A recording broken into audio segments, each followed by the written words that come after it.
Salam Nusantara bagi kita semua, selamat datang kembali di channel Ray Konoha. Yang menarik dari masa keemasan Islam versus Kristen ini adalah ternyata kedua agama ini punya masa keemasan yang berbeda-beda.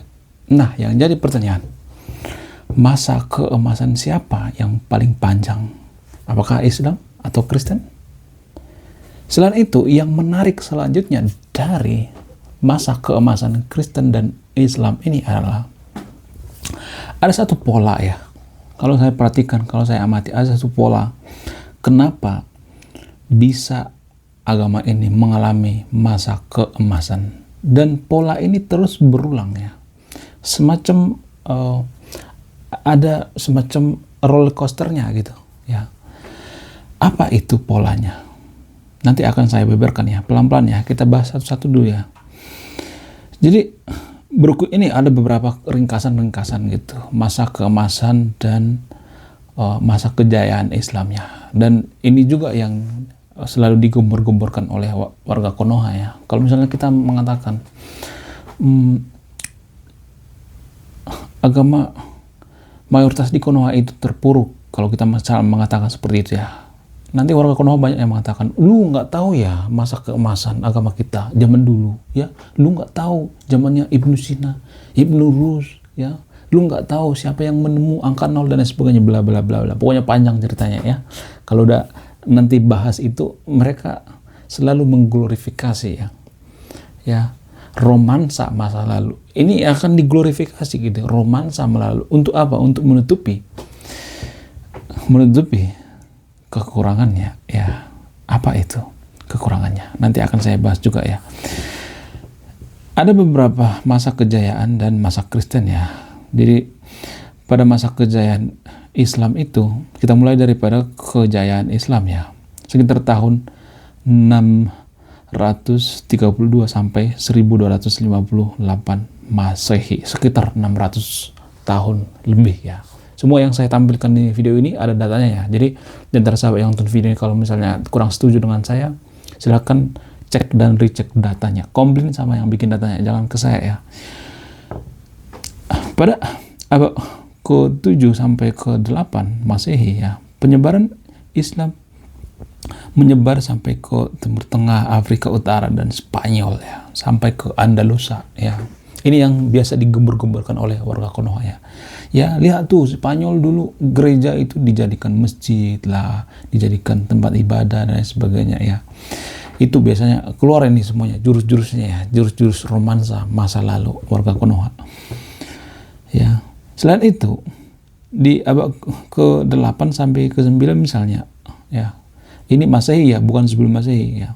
Pemerintahan Bani Abbasiyah, perkembangan ilmu pengetahuan seni dan arsitektur yang sangat luar biasa. Saya mengaku itu pada abad ke-8 dan 9 ini. Dan ada penyebabnya, ada faktornya, ada polanya, selalu berulang antara agama Kristen dan agama Islam. Apa itu polanya? Nanti akan saya bahas ya, pelan-pelan ya. Selain itu, di abad ke-10 sampai abad ke-11 Masehi, masa kejayaan Islam di Spanyol di Al-Andalus ya. Dan di abad ke-12 sampai ke-13 Masehi, perkembangan Sufisme dan tasawuf ya. Wow, luar biasa. Sedangkan masa kejayaan Kristen, jadi kita urai satu-satu ya. Tadi masa kejayaan Islam, sekarang masa kejayaan Kristen ya. Masa kejayaan Kristen itu dimulai 300 sampai 1300 Masehi ya.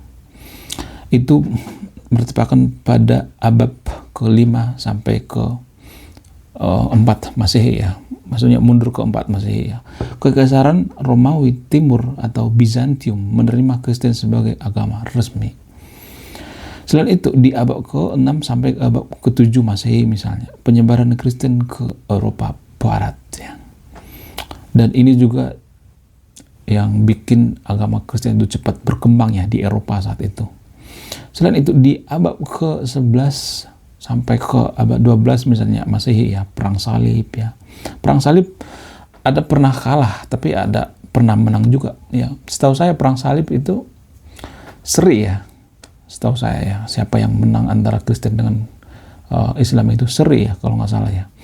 Koreksi saya kalau salah ya. Setahu saya itu seri ya.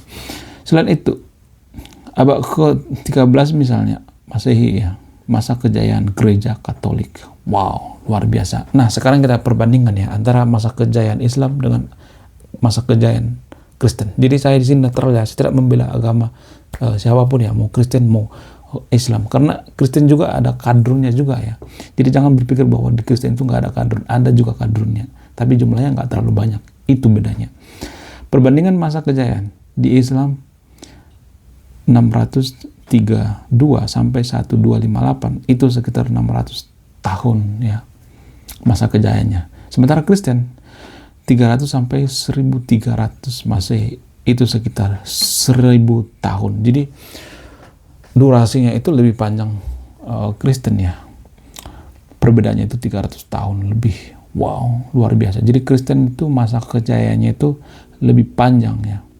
Namun kedua agama ini mau baik agama Kristen maupun agama Islam itu ada pola yang terus berulang-ulang ya. Sama terus ya. Dan ini sangat penting ya. Ini inti daripada video ini ya. Jadi polanya adalah kalau agama Islam ya dijauhkan dengan ilmu pengetahuan ya, dipisahkan dengan ilmu pengetahuan dengan sains, maka bisa dipastikan agama Islam itu akan terpuruk ya. Buktinya apa? Sekarang ini di Konoha bisa disebut bahwa kita itu masuk ke dalam era Dark Ages ya, masa kegelapan ya, kalau kita boleh jujur ya. Jadi polanya selalu sama. Kalau agama memisahkan dengan ilmu pengetahuan ya, memisahkan antara ilmu dunia dengan ilmu akhirat, maka agama tersebut akan terpuruk. Agama apapun itu, semua agama tanpa terkecuali ya. Ya, sama halnya dengan Kristen. Kristen juga seperti itu. Kristen dulu pernah yang namanya masa zaman kegelapan ya. Karena apa? Karena mereka memisahkan antara ilmu pengetahuan dengan agama. Sehingga dulu ilmuwan-ilmuwan dari Kristen itu banyak yang dipersekusi ya. Bahkan Charles Darwin sekalipun hampir dipersekusi guys. Ya. Tapi sekarang Kristen sudah berubah. Kristen sekarang ini tidak memisahkan antara ilmu pengetahuan dengan ilmu agama, menggabungkan. Itulah alasannya kenapa sekolah-sekolah Kristen di Konoha sangat berkualitas. Kenapa? Karena mereka berorientasi pada ilmu pengetahuan. Ya, orang-orang Kristen, khususnya Katolik, berpikir bahwa ilmu sains itu adalah ilmu agama juga. Jadi nggak digabungin ya. Maksudnya nggak dipisahin ya. Tapi mohon maaf ya, kalau agama mayoritas di Konoha itu kan memisahkan ya antara ilmu sains dengan ilmu agama. Apa buktinya? Buktinya pesantren. Jadi di pesantren itu ada semacam pemisahan antara ilmu agama dengan ilmu dunia. Itulah alasannya kenapa ada istilah MTS gitu, atau pesantren terpadu ya. Jadi pesantren terpadu itu kan paginya belajar agama, sorenya belajar sains. Tapi kalau sekolah Katolik digabung, sains dengan agama itu digabung. Jadi murid juga nggak capek ya, ada efisiensi di situ. Cuman saya melihat pesantren di Konoha itu ada semacam kekeliruan dalam berpikir ya, masuk ke zaman kegelapan, yaitu memisahkan antara ilmu pengetahuan dengan ilmu agama. Padahal kalau dipikir-pikir ya, secara rasional ya, ilmu agama dengan ilmu sains itu sama aja sebenarnya. Kalau misalnya kita menciptakan suatu alat yang berguna bagi kemaslahatan umat manusia, misalnya menciptakan sains ya, atau ilmu kedokteran misalnya, kita menemu obat kanker misalnya, maka ini akan jadi pahala kita, kan ladang pahala kita mengalir terus ya walaupun kita meninggal. Ini kan bagian dari ilmu agama ya. Jadi orang-orang Kristen percaya itu, orang-orang Kristen menerapkan itu ya, khususnya Katolik. Katolik itu berpikir bahwa ya, kalau kita menciptakan sesuatu ilmu pengetahuan, maka itu adalah ilmu agama juga. Itu semacam pengorbanan kita kepada Tuhan, itu semacam ibadah ya, lebih tepatnya ibadah. Jadi makanya orang Kristen di Eropa itu berpikir ya, profesi mereka itu adalah ibadah ya. Orang-orang Amerika, orang-orang Eropa itu yang masih punya agama itu Mereka berpikir profesi mereka itu adalah ibadah. Misalnya jadi guru, jadilah guru yang jujur ya. Misalnya jadi karyawan, jadilah karyawan yang produktif, yang jujur gitu. Ya, karena pekerjaan itu adalah ibadah. Jadi tidak memisahkan, tidak sekuler ya. Kalau misalnya jadi konten kreator, jadilah konten kreator yang jujur gitu, bukan konten kreator yang suka bohong gitu. Konten kreator yang bikin konten yang tidak jujur gitu. Jadi seperti itu ya. Ini juga bikin konten seperti ini adalah bagian daripada ibadah. Jangan salah gitu. Walaupun seperti bercanda gitu ya, seperti lucu-lucuan, tetap ini adalah bagian dari ibadah. Kalau data yang saya beberkan, data yang saya kasih itu ya jujur, itu adalah bagian daripada ibadah kepada Tuhan ya. Nah, ya jadi pertanyaan, bagaimana dengan Konoha? Bagaimana dengan Indonesia? Bagaimana cara menjadikan Indonesia ini tidak seperti zaman Dark Ages atau zaman kegelapan?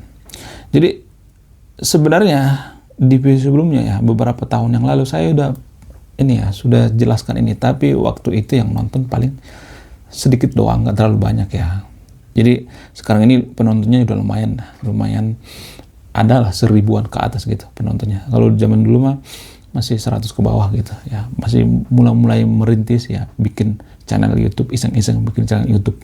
Jadi di situ saya sebenarnya sudah jelaskan ya, caranya biar kita warga Konoha atau Indonesia ya jadi maju. Apa resepnya?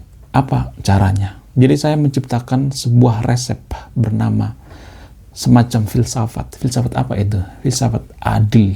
Nah, ini menarik ya.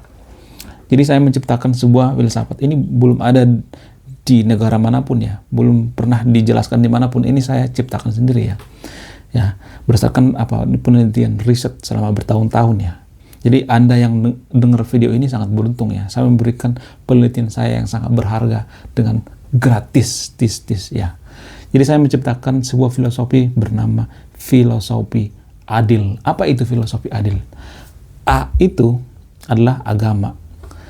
Ya, dil itu ya ilmu pengetahuan ya. Adil, agama dan ilmu pengetahuan. Jadi apa bunyi daripada filosofi adil ini? Filosofi adil ini menggabungkan antara ilmu pengetahuan dengan agama. Makanya saya sebut namanya dengan adil, agama dan ilmu pengetahuan ya. Bergampang diingat, adil, filosofi adil ya. Jadi filosofi adil ini bisa diterapkan di Konoha atau di Indonesia biar kita bisa seperti Eropa, maju ya. Teknologi kita maju, sains kita maju ya. Jadi anggap aja ini semacam kontribusi saya terhadap Indonesia ya, kontribusi saya sebagai konten kreator ya. Saya memberikan filosofi adil. Bagaimana definisi daripada filosofi adil ini? Definisi daripada filosofi adil ini adalah menggabungkan antara agama dengan ilmu pengetahuan, tidak memisahkan. Contoh misalnya, kita menemukan ilmu pengetahuan, misalnya sains atau penelitian, misalnya penelitian tentang apa? Tentang obat diabetes misalnya, atau obat kanker gitu, atau alat misalnya alat untuk mencegah perubahan iklim misalnya ya, atau pendeteksi gempa misalnya, atau apalah itu ya. Ada alat ya sains yang berguna bagi kemaslahatan umat manusia, terutama yang ada di Konoha ya. Jadi kalau kita menemukan itu artinya itu adalah ibadah kita kepada Tuhan ya. Apapun Tuhan kita, itu adalah ibadah kita demi rasa kemanusiaan. Filosofi adil ini bisa diterapkan di Indonesia untuk kemajuan bangsa kita. Karena filosofi adil ini tidak memisahkan antara ilmu pengetahuan dengan agama. Jadi sekolah-sekolah macam sekolah pesantren gitu ya, pagi-pagi belajar agama, sore-sore belajar sains, itu kan semacam menghukum murid ya. Padahal kan bisa aja diefisienkan, itu digabung agak antara ilmu pengetahuan dengan ilmu agama, digabung aja ya. Jadi cocok digunakan di Konoha ya, filosofi adil ini. Jadi ini resepnya ya, resep yang saya berikan bagi warga Konoha dan yang nonton video. Bebas pakai aja gitu, mau untuk jurnal gitu, untuk skripsi ya, untuk penelitian, nggak apa-apa, pakai aja. Ya, misalnya nih Anda lagi nyusun skripsi, pakai aja penelitian saya ini ya. Terserah mau dipakai, mau dicantumkan nama saya juga terserah. Saya tidak akan minta royalti ya. Oke, untuk kontribusi saya kepada negara ini, kepada Indonesia, yaitu filosofi adil. Adil itu artinya agama dan ilmu pengetahuan harus digabung, jangan dipisah-pisah ya. Namun ada fenomena unik lagi gitu ya terhadap agama Kristen ya, kalau saya perhatikan. Tapi saya tidak nyuruh yang nonton video ini untuk meniru ya, yang saya jelaskan ya. Jadi saya melihat di Eropa ya, ada fenomena menarik gitu. Di Eropa itu ya, orang Kristen itu beragama tapi tidak beragama. Bingung nggak tuh? Bingung nggak artinya? Jadi beragama tapi tidak beragama. Di KTP ya, mereka statusnya beragama tapi tidak pernah yang namanya melakukan ritual-ritual keagamaan. Ke gereja juga malas ya. Kenapa bisa seperti itu? Karena ada filosofi atau prinsip daripada orang-orang Eropa itu berpikir bahwa Tuhan itu tidak butuh disembah ya, tidak butuh dipuja-puji. Tuhan itu tidak akan berhenti menjadi Tuhan. Ini masuk ke ranah filsafat ketuhanan ya. Tuhan itu tidak akan ngambek kalau nggak dipuja-puji ya. Kalau misalnya ada yang mengatakan yang butuh menyembah Tuhan itu kan kita, bukan Tuhan yang butuh disembah. Nah, yang jadi pertanyaan, kalau Tuhan nggak butuh disembah, kenapa kita harus menyembah? Ya kan? Kalau misalnya ada yang jawab, Tuhan kan nggak butuh disembah, kita aja yang butuh. Ini kan sama seperti lagu Topi Saya Bundar kan. Topi Saya Bundar itu kan muter-muter ya. Kalau kita berpikir secara logika, ya. Kalau kita berpikir secara filsafat ya. Jadi hanya permainan kata-kata ya. Jadi kenapa saya bongkar ini? Karena saya melihat di Konoha itu justru kalau kita terlalu dogmatis dalam beragama, maka kita akan dijauhkan dengan sains ya. Dikit-dikit haram ya, bid'ah haram ya. Jangan gitu dong dalam beragama, berlebihan. Jadi orang Kristen di Eropa itu tidak berlebihan dalam beragama. Ya, mereka menghargai orang yang beragama, tapi kalau berlebihan mereka benci. Bahkan tanya agama aja mereka nggak suka. Agama adalah privasi. Jadi kalau saya melihat ya, kalau saya menggambarkan ya, kondisi di Eropa zaman ke-8 zaman dulu persis sama seperti yang ada di Konoha ini. Saya melihat ya, persis. Karena apa? Karena kita udah semakin ke kanan ya. Ini kiri, ini kanan. Artinya kita semakin dogmatis gitu, dalam hal apapun dogmatis ya. Padahal kalau boleh ya, saya memberikan teori ya. Sebenarnya kalau boleh jujur ya, Tuhan itu tidak beragama, manusialah yang beragama. Bahkan agama itu hanya sebatas tradisi. Artinya gini, kalau misalnya kita lahir di Eropa, bisa aja kita jadi ateis kan, atau agnostik, atau Kristen KTP. Kalau kita lahirnya di Rusia misalnya, bisa aja kita jadi ini kan, jadi Kristen Ortodok kan. Kalau misalnya lahirnya di Arab, bisa aja kita jadi Muslim. Kalau lahirnya di Filipina, bisa jadi Katolik. Kalau lahirnya di Vietnam, bisa jadi Konghucu. Di Cina, bisa jadi Konghucu dan lain sebagainya ya. Kalau di Thailand, bisa jadi Buddha. Jadi menurut saya, agama itu semacam warisan ya sebenarnya. Warisan. Cuman saya melihat di Konoha itu, kita itu terlalu dogmatis, sangat-sangat dogmatis ya. Bahkan dogmatisnya itu parah banget, sehingga saya sangat prihatin ya bagi warga Konoha yang terlalu berlebihan dalam beragama, terlalu dogmatis, sehingga dimanfaatkan. Hal-hal seperti ini dimanfaatkan oleh para pemuka agama. Makanya ada semacam kuburan palsu ya, nasab palsu, begal nasab dan lain sebagainya. Kenapa? Karena mereka memanfaatkan ya. Kita udah didoktrin nih ya, sudah mabok nih misalnya nih, lagi mabok-maboknya. Terus kita dibodoh-bodohin misalnya, dibodoh-bodohin oleh pemuka agama yang ada di Konoha misalnya. Ya, didoktrin. Karena mereka sudah tahu kita itu sudah mabok ya. Sudah mabok teler gitu ya. Lalu mereka melakukan pembodohan untuk kepentingan pribadinya. Banyak yang nggak sadar juga tuh. Banyak yang nggak sadar. Ya, bahkan kalau kita menyadarkan orang-orang seperti ini, kita yang diserang gitu. Makanya saya sering diserang di channel ini ya. Banyak yang mengancam juga ya. Ada yang mengatakan channel Anda dalam pantauan BIN ya.